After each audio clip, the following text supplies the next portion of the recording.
umaga po. Andito naman po yung kaibigan, Pastor Ben Gulayan, na ito po makakasama sa araw na ito sa ating morning devotion. Ngayon po ay ikadalawa ng Oktubre. Yan. Bilis ng panahon, ano? Oktubre na. At ilang buwan na lang. October, November, December. Tapos na naman po ang taon ng 2023. So,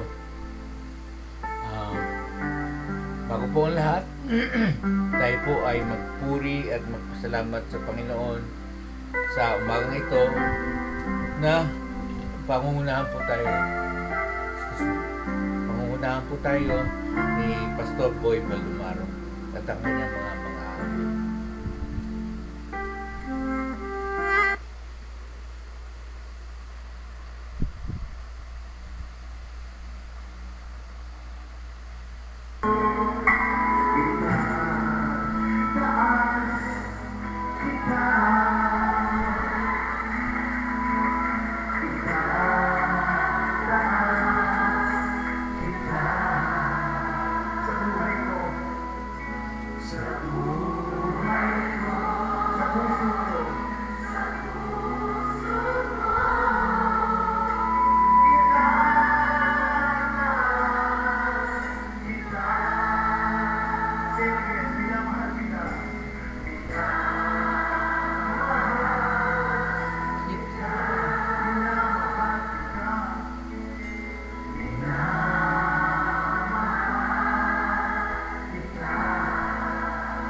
buhay ko. Come on, ipagsigawan mo lang yan sa partner sa dito. Napakabuti mo.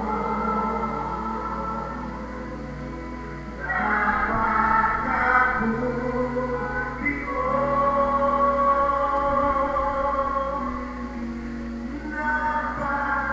Napakabuti mo. Pwede ba kayo kayo sa akin?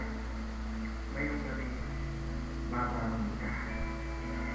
Lahat ng pangit sa nakaraan mo, kayang ibalik at pagandahin ninyo sa oras na ito.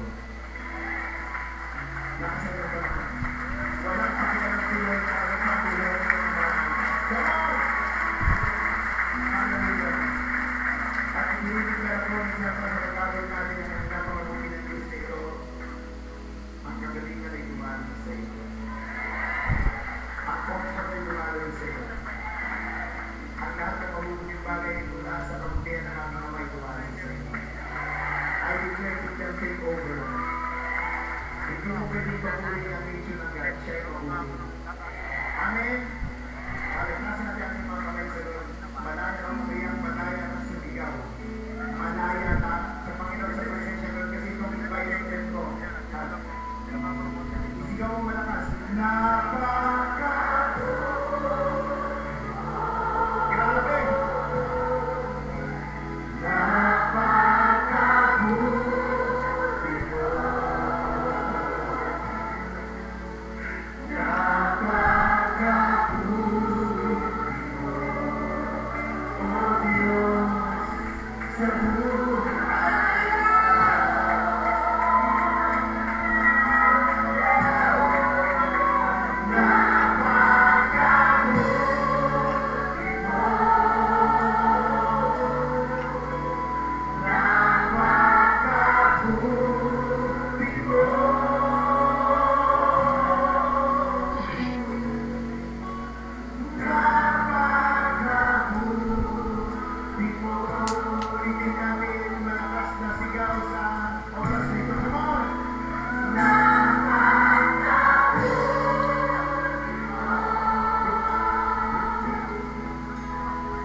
Minamahal kita, itataas kita dahil napakabuti mo sa ating buhay.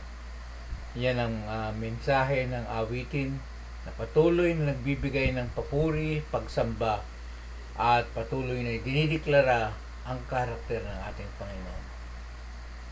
So, magandang umaga po sa inyong lahat. Magandang umaga Kuya Efren, magandang umaga Kuya Kimmy Loves. Yan. Si Ate Huling, magandang umaga sa iyo.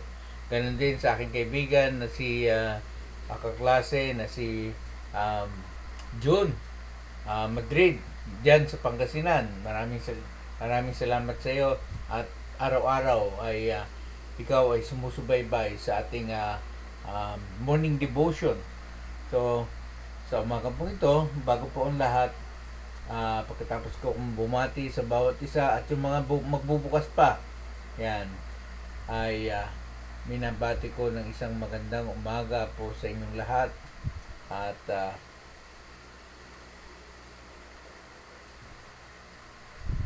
yan, minabati ko po ang bawat isa ng isang magandang umaga. So, bago po lahat, tayo po dumlog sa at tayo po manalangin. O dakilang Diyos Ama, pinupuri ka namin sa umagang ito. Patuloy kami nagpapasalamat sa iyong kaputihan na patuloy na ipinadadama mo sa amin, sa pag-ibig mo na pinararanas mo sa amin araw-araw. Salamat Ama dahil hindi ka nagbabago. Ikaw ay hindi nagbabago noon, ngayon at magpakailanman. Salamat Ama dahil ang pag-ibig mo sa amin ay gayon na lamang na patuloy na itinatama mo ang aming mga buhay.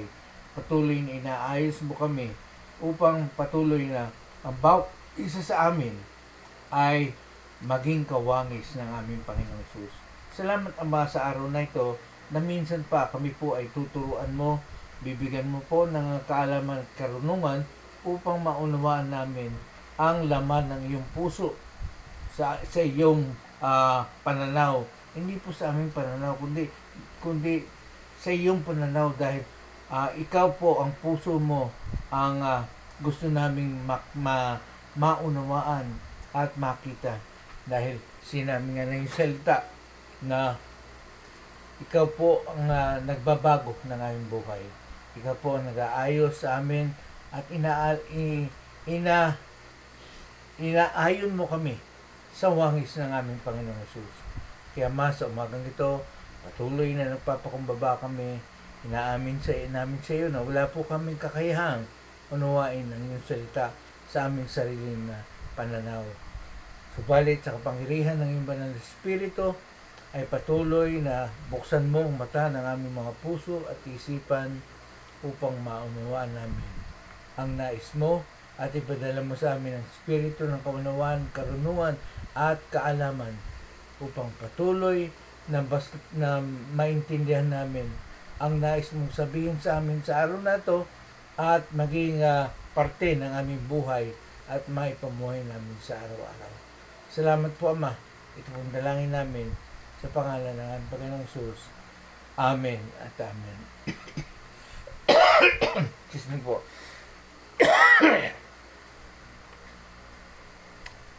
Yan. Nasamit po ako habang tayo nagpipray. So, ngayon po ay sabi ko nga kanina ay kadalawa ng Oktubre at yun, malapit na naman po ang ang katapusan ng taong 2023. Ilang ano na ang kung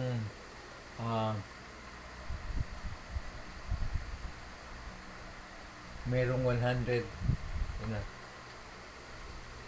30 days na lang 29 days na lang ang natitira sa October plus 30 29 plus 30 that is 52. Yan. 52 plus 31 3 8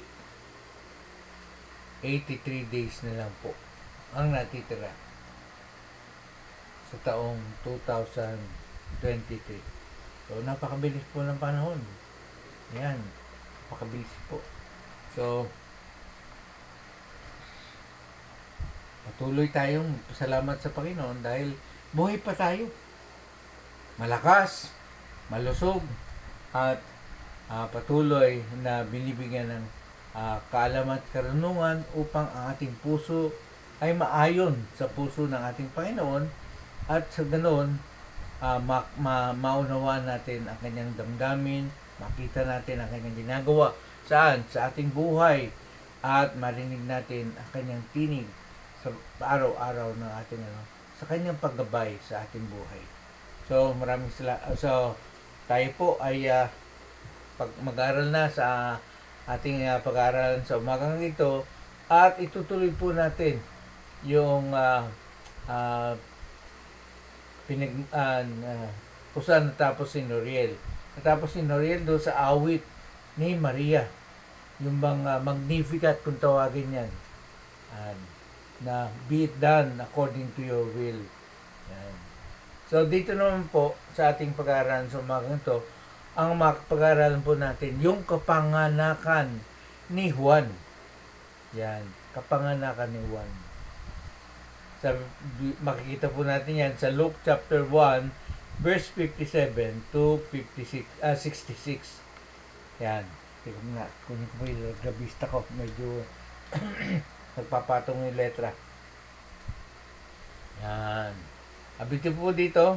When it was time for Elizabeth's baby to be born, she gave birth to a son.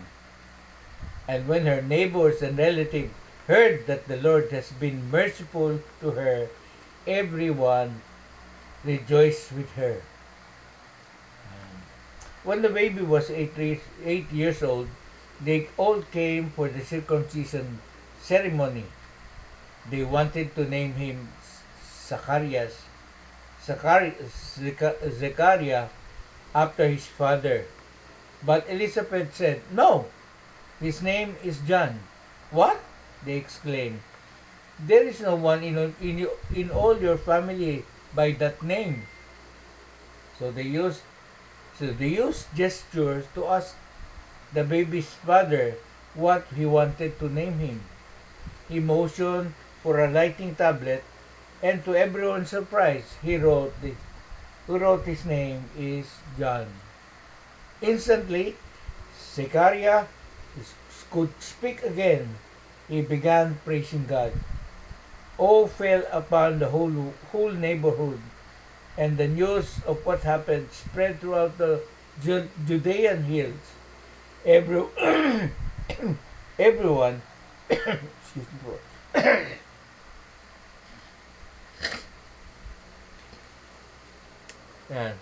Everyone who heard about it reflected on this event and asked, What will this child turn out to be? For the hand of the Lord was surely upon him in a special way.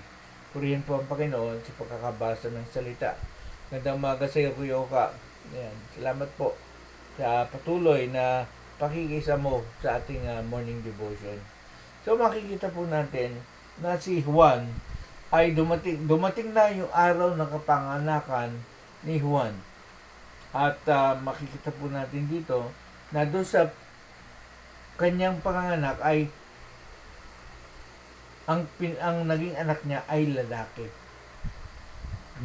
Nung mga panahon na yun, wala pa, hindi pa alam ko anong gender ng bata. Ngayon, sa panahon natin, ano pa lang, siguro mga 5 buwan pa lang, alam na kung anong klase o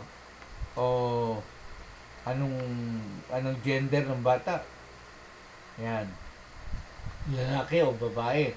Pero nung panahon na yon, hindi po nila alam kung lalaki o babae. Naalala ko nung nung panahon ni Tess ay uso na yung ultrasound dahil alam na namin kung anong magiging anak namin. Pero noong panahon na yon ay hindi pa. Kaya nga pero kung titingnan po natin yung mag-asawang ito, si Zacharias at saka si pangalan to, si Elizabeth, ay alam na nila. Bakit po? Kasi doon sinabi ng anghel sa kanila na binisita sila ni Gabriel at sinabi na sila ay magkakaanak. Kaya nga si si Zacarias ay napipe dahil hindi siya naniwala. Hindi siya naniwala. Kaya kung makikita po natin, sinabi dito, na nung tanungin ang pangalan, ay sumulat siya at ang sinulat niya ay si Juan. So, kung titingnan po natin at tutuloy natin makita, pag-aaralan po natin dito, ano ba ang pinakikita ng salita ng Diyos sa bawat isa sa atin? Una, yung pangako ng Diyos, tinupad niya.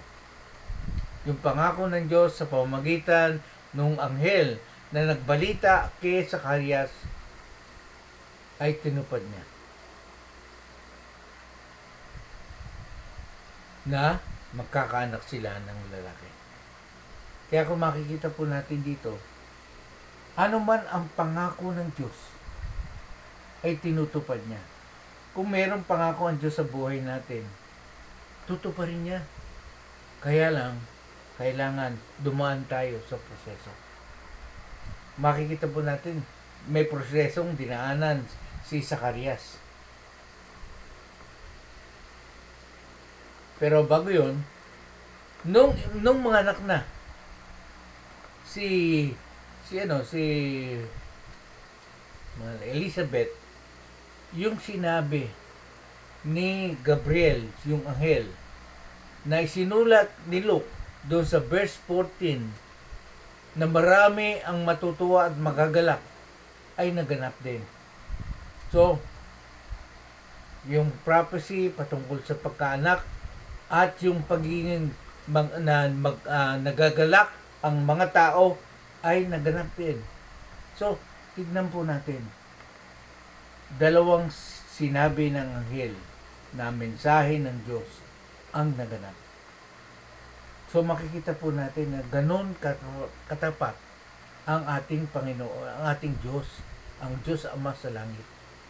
Kaya nga sabi ko kanina sa ating panalangin, siya ay tapat.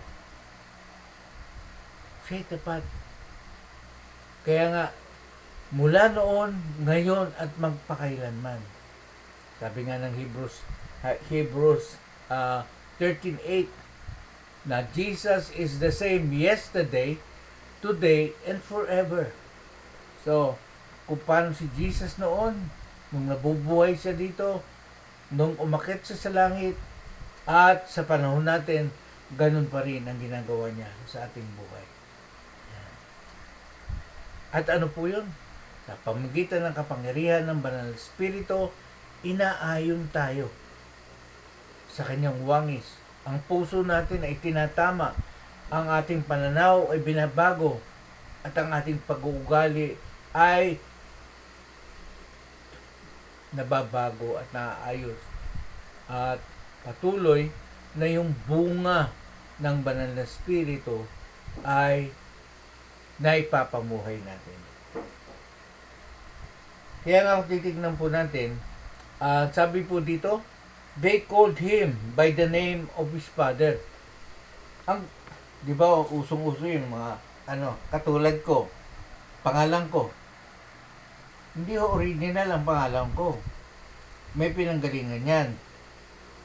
Una, yung lolo namin, yung matanda, yung lolo-lolohan namin, yung Gregorio Gatchalian. Pangalawa, yung pangalan ng nanay ko, Gregoria siya eh. Gregoria ako. Gregorio ko. So, yung ibig sabihin, merong pangalan sa lahi. Yan. Merong pangalan sa lahi. So, kung titingnan po natin, ang aming mga kapangalan, magkakapatid, ay meron kaming mga kapangalan. Yan. Meron kami mga kapangalan. Ako, ang dami kong kapangalan eh. Punta kayo sa Facebook. Tignan nyo, hanapin po ang Greg Pagulayan. Napakarami. Pero isa pong lahi lang yan. Yun po yung sinasabi nila na merong kapangalan doon sa angkan. Pero dito po sabi nila, diyan! Wala namang pangalan diyan sa lahi nyo. Yan. So, hindi sila, nagduda sila, kaya tinanong nila si Zacarias.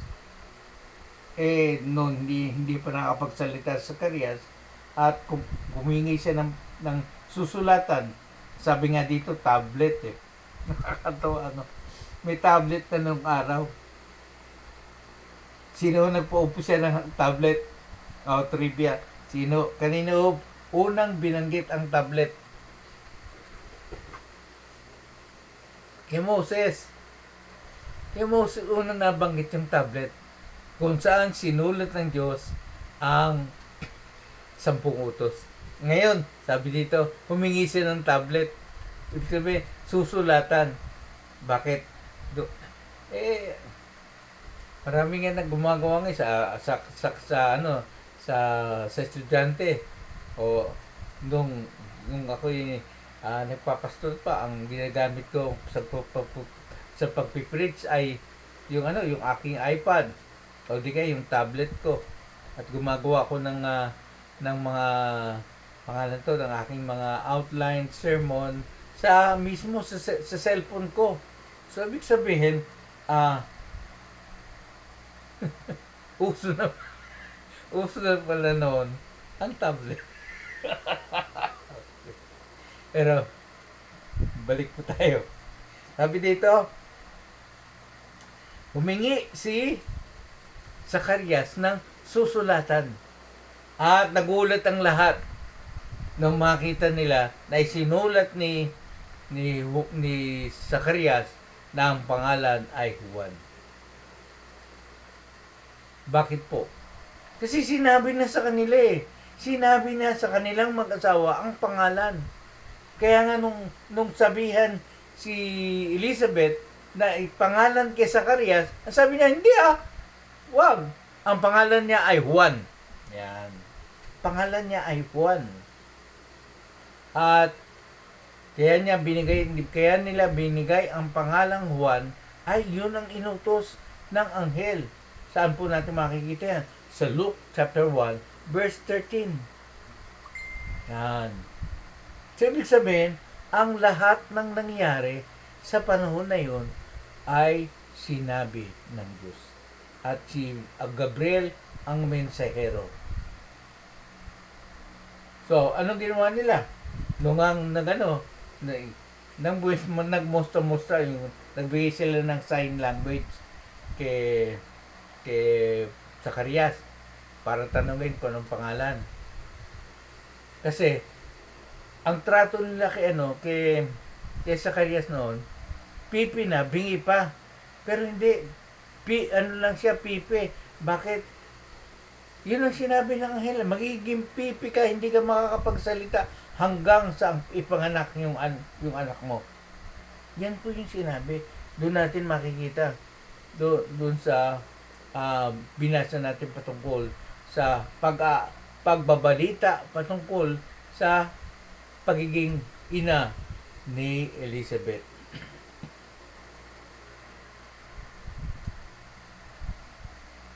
So, sabi nga his name is John. Bakit po? Kasi yun ang sinabi ng anghel Pero meron po nangyari. Nung isulat ni Zacarias yung pangalan John, ay biglang bumukas yung kanyang bibig. At siya po ay nagpuri sa Panginoon, nagpasalamat na ang sinabi ng anghel sa kanila ay naganap.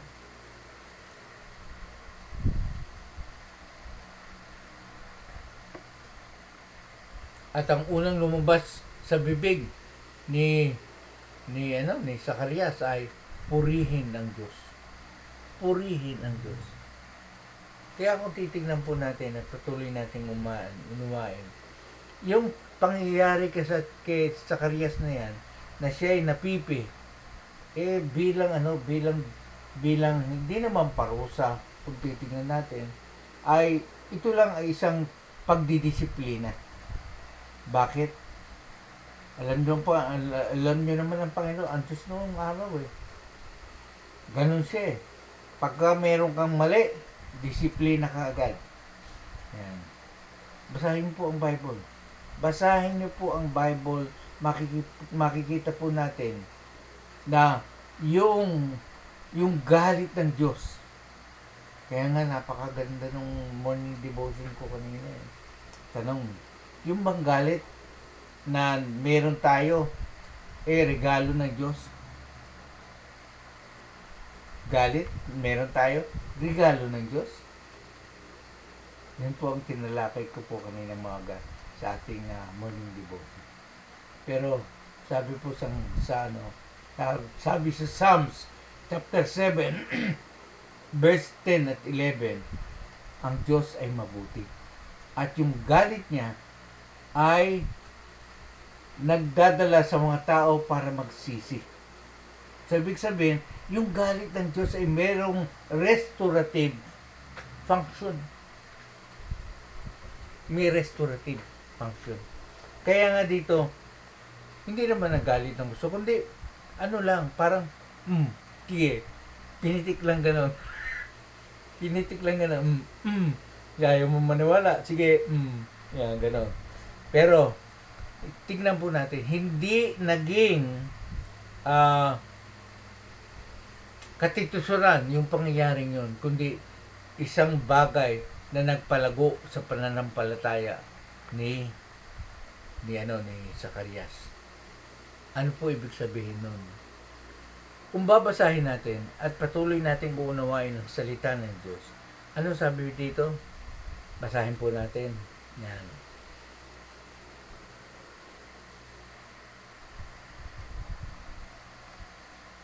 So simula po tayo sa sa 62. So they used gestures to ask the baby's father what he wanted to name him. A motion for a writing tablet, and to everyone's surprise, he wrote his name is John.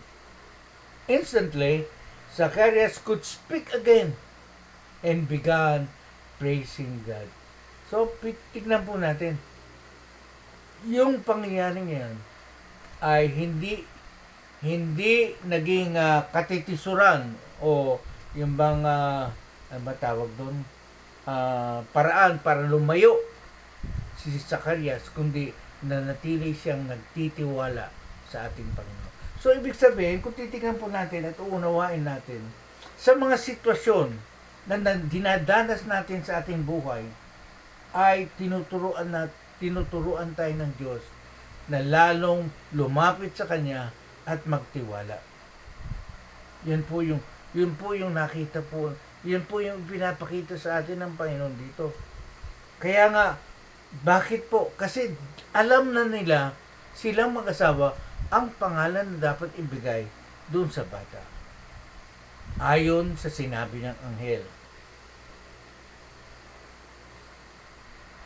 So, sabi dito, noong magsalita si Zacarias, pagkatapos yung maisulat ng pangalan, biglang bumukas ang bibig niya at ang sabi niya, purihin ang Diyos.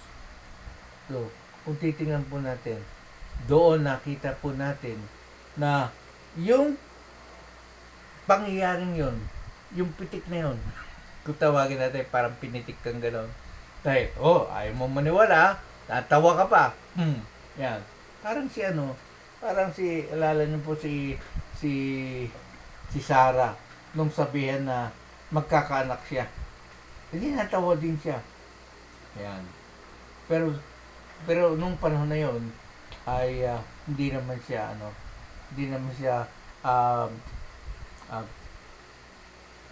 dinisiplina ng Panginoon. Yan. Kasi nung time na yon nagpapakilala pa ang Panginoon. Pero dito, kilala na ni Zacarias. Bakit? Sino ba siya? Siya po ay isa sa mga pare na nung panahon na sabihan siya, ay siya yung nakatoka para mag-alay doon mismo sa kabanal-banalang lugar.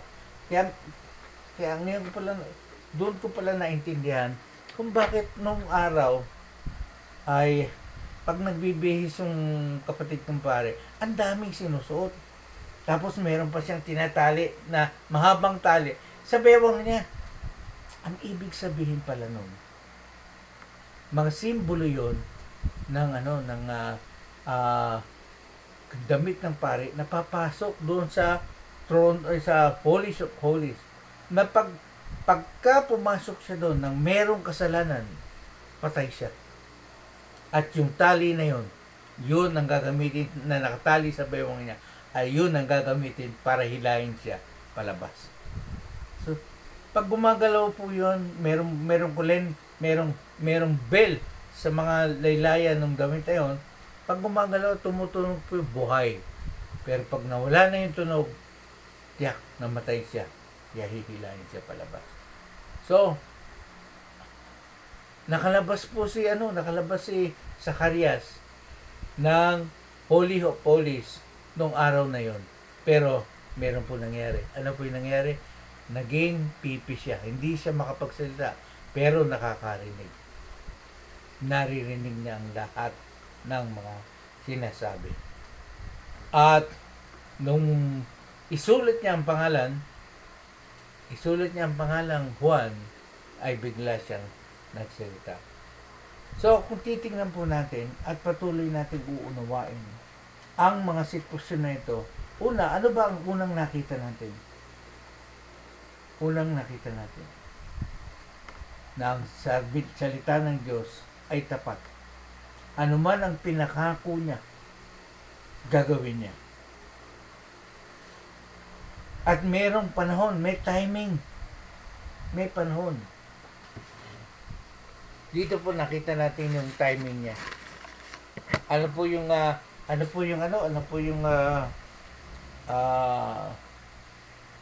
panahon? Sabi magkakaanak. So may panahon. Merong gestation period. Merong panahon na magde-develop at may panahon na magkakatotoo yung sinabi ng Panginoon. Ganon din po sa buhay natin. Ano po yung gestation period na sinasabi para sa ating buhay?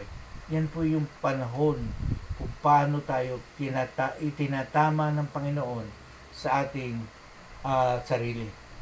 Yung ating pananaw, yung ating karakter, yung paano tayo magsalita, at yung ating pakikipag-ugnayan sa ating kapwa.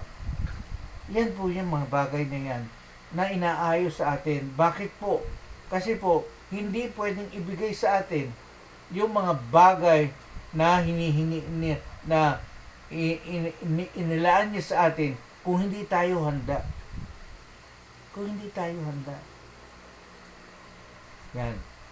Dito po nakita natin na 2 pangako ang nangyari. Hindi lang 2, kundi 3. Una, yung panganak ng isang lalaki. Pangalawa, yung nagalak ang lahat ng mga tao. At pangatlo, yung magsasalita si Zacarias nung ipanganak ang kanyang anak. So, 3 pangako ang nangyari. Kaya titignan po natin, ang salita ng Diyos ay tapat. Meron lang panahon, merong gestation period kung saan ang puso natin ay tinatama. Pangalawa, ano pa ang nakita natin? Yung unbelief. Yung unbelief ni Zacarias. Yan. Yung unbelief ni Zacarias. Nagkaroon ng problema si Zacarias. Bakit? Doon sa kanyang unbelief. Yun ang nakita ng Panginoon sa kanya. Yung nakita ng Angel sa kanya ay hindi siya naniniwala.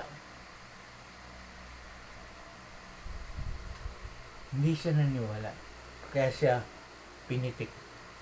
Bakit? Para disiplinahin siya. Anong naging resulta ng disiplina niya? Hindi siya lumayo, kundi lalo siyang nanampalataya at nagtiwala sa Diyos. Na yung sinabi na pagka ipinanganak ang anak mo, ikaw ay makapagsasalita.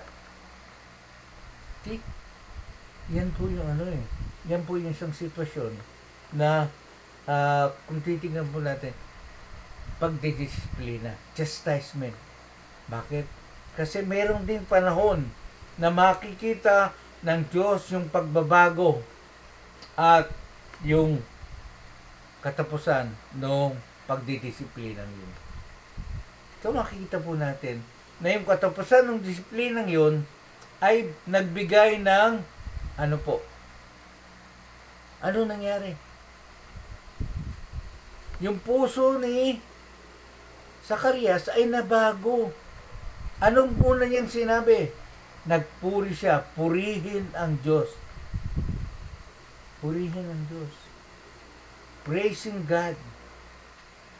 Zacarias' first word were praise to God. Papuri sa Panginoon.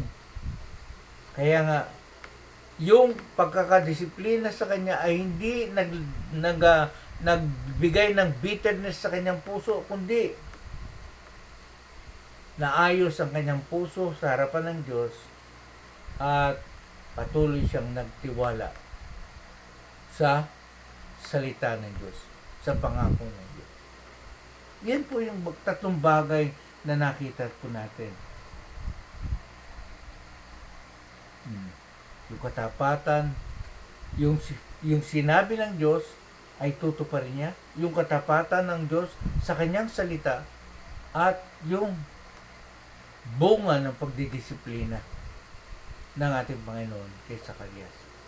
Kaya nga titignan po natin sa araw-araw na ginagawa ng Diyos sa ating buhay, ay meron siyang itinatama. At ngayon po nakita natin ang gustong ipakita ng Panginoon sa atin, na tayo ay tuluyang magtiwala sa Kanya. Ano ba yung pangako niya? Pangako. Sa buhay ng bawat isang tao, hindi niya nais na tayo ay saktan o pahirapan. Bakit po?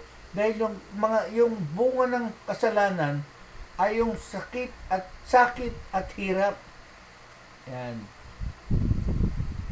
Kaya nga sabi nga kanina doon sa aking doon sa aking devotion, yung galit ng Diyos ay nagbubunga ng pagsisisi at pagbabalik loob sa Diyos. Kaya lang minsan, yung galit natin ay sinasakyan ni Satanas. Na imbes na maging restorative. Bakit po? Bakit ka nagagalit sa isang tao? Kasi mahal mo siya. Gusto mo siyang magbago. Bakit? Mali yung ginagawa niya. Maling ginagawa niya ay nakakasama sa ibang tao o nakakasama sa kanya. Pero yung galit natin ay sinasakyan ng kaaway. Imbes na maging restorative yung ating galit, ay nagiging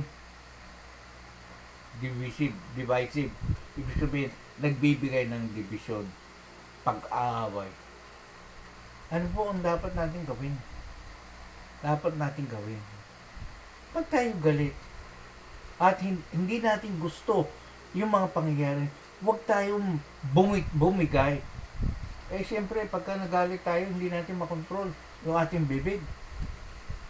Yan, hindi natin makontrol. At kung ano lumalabas na yun, na nakakasakit sa tao. Oo, galit ka. Mali yung ginawa ng tao. Pero, anong gagawin mo? Sisirain mo yung pagkatao ng tao.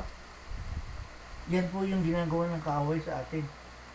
Bakit? Saan nanggagaling yun? Sa ating self-righteousness. Self-righteousness.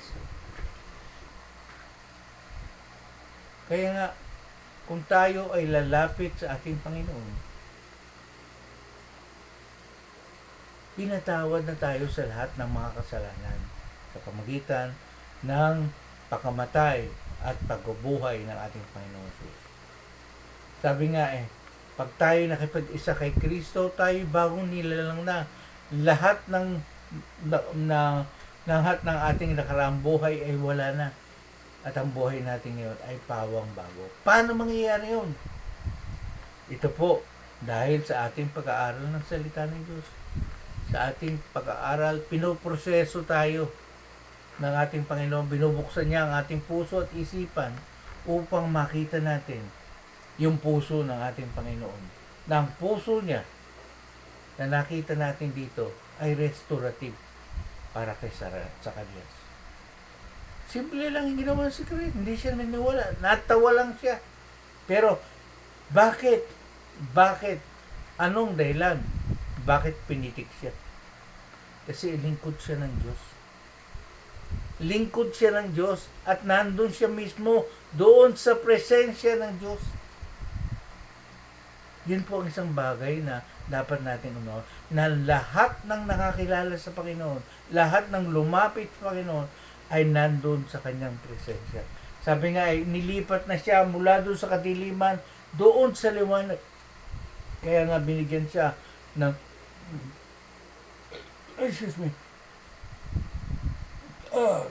binigyan siya ng karapatang maging anak ng Diyos. So, ibig sabihin, dati wala ka sa pamilya ng Diyos, ngayon nandun ko sa pamilya ng Diyos, merong disiplina. Ganun din tayo, diba, sa loob ng ating bahay. Tayong mga tatay, dinidisiplina natin ating mga anak. Bakit? Gusto nating umayon sila doon sa mga prinsipyong natutunan natin. Pero mas maganda kung yung prinsipyong natutunan natin, yung prinsipyong galing sa Diyos. Prinsipyong galing sa Diyos.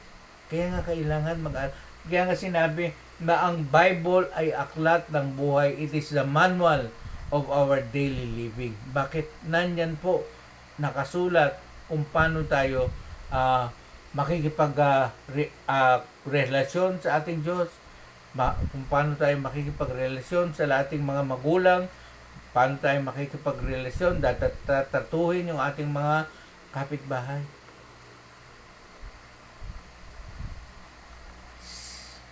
Ano yan? 10, pero kinapsulize lang ng ating Panginoong Jesus sa 2. Love God with all your heart, with all your soul, with all your mind, and with all your strength. Lahat ng parte ng ating buhay, dapat nating mahalin ng Diyos. At mahalin natin ang ating kapwa, gaya ng pagmamahal natin sa ating mga sarili. Magandang umaga po sa inyong lahat. Tayo po'y manalangin.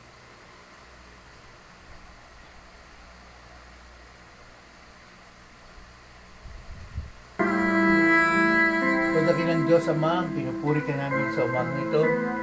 Salamat sa mensahe na binigay mo sa amin sa araw na ito. Tunay nga na napakabuti mo dahil hindi mo nais na ang bawat sa amin ay maligaw mula sa katotohanan. Salamat Ama dahil patuloy na itinatama mo ang aming mga puso at isipan. Salamat Ama dahil ipinapakita mo na ang iyong kapangyarihan, na ikaw ay tapat sa iyong salita. Salamat o Diyos dahil natagpuan mo kami at dinala mo kami sa iyong piling upang doon ay turuan, hubugin upang patuloy na ang aming mga buhay ay maging kawangis ng aming Panginoon Jesus. Salamat po, Diyos. Salamat sa pag-ibig mong yan na patuloy na hindi nagmamalim bagkus patuloy na lumalalim habang patuloy kami nag-aaral ng iyong salita. Sabi nga ng aming Panginoon Jesus sa John 14 verse 21 na ang pagmamahal namin sa Diyos ay maipapakita namin sa pagtanggap namin ng iyong salita. Sa pag-aalagay namin, pag-iingat namin ng iyong salita sa aming mga puso at sa patuloy na paggawa namin dito. Ibig sabihin, minamumuhay namin ang salita mo. At napakaganda dahil sinabi mo sa Matthew chapter 6 verse 33 na pagsumikapan namin na maghari ka sa aming mga puso. at mamuhay sa iyong katwiran. Yes, Lord. Mamuhay sa iyong katwiran. At anuman ang alalahanin namin sa aming buhay, ay patuloy na ikaw, O Diyos, ang magpo-provide. Sabi niya, ang iyong salita. At ang lahat ng bagay na hinahabol natin o lahat ng bagay na nais natin ay ipagkakaroon niya. Dahil yun ang kalooban niya sa atin. Maranasan natin yung buhay na ganap at kaaya-aya na ibinigay ng ating Panginoong Hesus kung siya'y namarito sa ating buhay. Kaya salamat po. Salamat sa iyong pag-ibig na patuloy na ipinadadama mo sa amin. Salamat, Ama. At ganun din, patuloy na itinataas din namin ang lahat ng aming mga mahal sa buhay. Salamat po, Panginoon, sa kanilang mga buhay dahil mahal mo din sila. Ang pag-ibig mo sa kanila ay gayon na lamang din. Kaya patuloy na dalangin namin na buksan mo mata ng kanilang mga puso at isipan na maunawaan nila ang pag-ibig mo. Maunawaan nila ang kabutihan mo. Maunawaan nila ang dahilan kung bakit binigay mo si Jesus bilang tagapagligtas. Salamat po, Ama. Dalangin din namin sa oras na ito ang aming bansang Pilipinas na patuloy na ikaw pong gumawa at lumilos dahil meron kang dakilang plano. Kasama na sa aming bansa ay tinataas namin ang lahat ng mga namumuno mula sa aming presidente hanggang sa pinakamababang barangay captain at ang kanyang mga kasama. Ma, patuloy na ikaw pong gumawa at lumilos din sa kanilang mga buhay. Buksan mo ang mata ng kanilang mga puso at isipan upang maintindihan nila, maunawaan nila ang pag-ibig mo, maintindihan nila ang prinsipyo gusto mo ipaunawa sa bawat isa at magamit nila yung prinsipyo yan sa kanilang pamamahala upang patuloy na mapamahalaan niya ng mapahamalaan nila ang lugar na kung saan sila nakatalaga ayon sa iyong kalooban. Ganun din, patuloy din namin tinataas sa iyo ang katawan ng aming Panginoong Hesus na isang katawan ng aming gobyerno. Lord, patuloy na itinataas namin ang bawat isa sa amin bilang katawan ng aming Panginoong Hesus. Na patuloy na buksan mo rin ang mata ng aming mga puso at isipan na patuloy namin maintindihan ang ginagawa mo sa panahon na ito para sa aming bansa. Tuloy na hayaan mong makita namin ang laman ng iyong puso at marinig namin ang iyong tinig upang patuloy ng bawat isa sa amin ay makasunod sa kalooban mo. Nang nais mo ay magkaroon ng maging ang bansang Pilipinas ay maging matuwid, masagana, at magamit mo bilang patotoo ng iyong kabutihan, pag-ibig at kasaganaan upang patuloy ng bawat isa, ang bawat Pilipino ay maging kaparte ng pagbabalik ng iyong salita doon sa lugar na pinanggalingan nito. Salamat po, Ama. Salamat, O Diyos, dahil ikaw po ang patuloy na gumagawa sa aming buhay at sa kapangyarihan at sa pag-ibig ng aming Panginoong Hesus, lahat ng ito ay nagagawa. Kaya Ama, salamat po.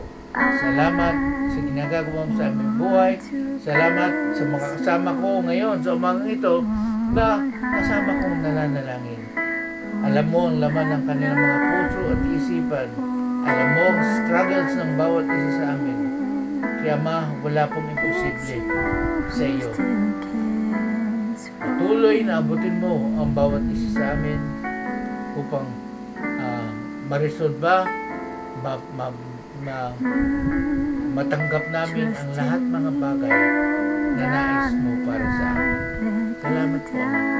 At patuloy namin inaangkin ang pangako ng aming Panginoong Jesus doon sa Mark 11 verse 24 na sa aming paglapit sa iyo, Ama, sa sa oras na ito, panampalatayanan na namin na tinanggap na namin ang lahat ng aming mga panalangin at ito'y matatanggap namin. Kaya Ama, pinupuri ka namin, niluluwalhati ka namin sa araw na ito, at patuloy na ikaw po ang mapapurihan sa aming buhay. Ganon din, tulungan mo kami na ang kalooban mo ang aming may ito pong dalangin namin sa matamis sa pangalan ng aming Panginoon. Amen at amen. Yan po. Maraming salamat po sa umang ito sa bawat isa. Salamat po sa inyong pagkikisa, sa inyong pagsama. At patuloy na inaanyahan po ang bawat isa na i-share po natin itong mga video na ito upang patuloy na mapalaganap natin ang pag-ibig ng Panginoon, maunawaan nila ang kalooban ng Panginoon sa buhay ng bawat isa. Ganon din, kung hindi pa kayo nagsusubscribe sa amin, ipakilike nyo lang po yung ating Facebook page, Pags Channel. At ito pong ating broadcast ngayon ay Simon Class po. Simon Class, sa bayang nagbo-broadcast sa YouTube. Pags Family Channel po ang page namin sa YouTube. At pakilike nyo na rin yung mga video at yung notification bell dyan ay i-click nyo para sa susunod na pag-online namin ay meron na kayong abiso. At ganoon din, kung hindi pa kayo napag-subscribe, subscribe nyo na at patuloy nyo i-share rin ang mga video ito upang patuloy na maunawa ng lahat ng mahal natin sa buhay, mga kaibigan, ang pag-ibig ng Diyos sa atin. Maraming salamat po. Kaibigan, Pastor Greg Kulaya.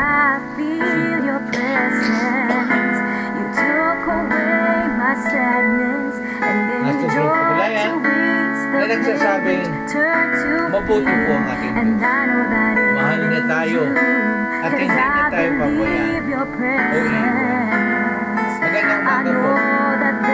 Hanggang bukas po. When troubles come my way, but you were there to show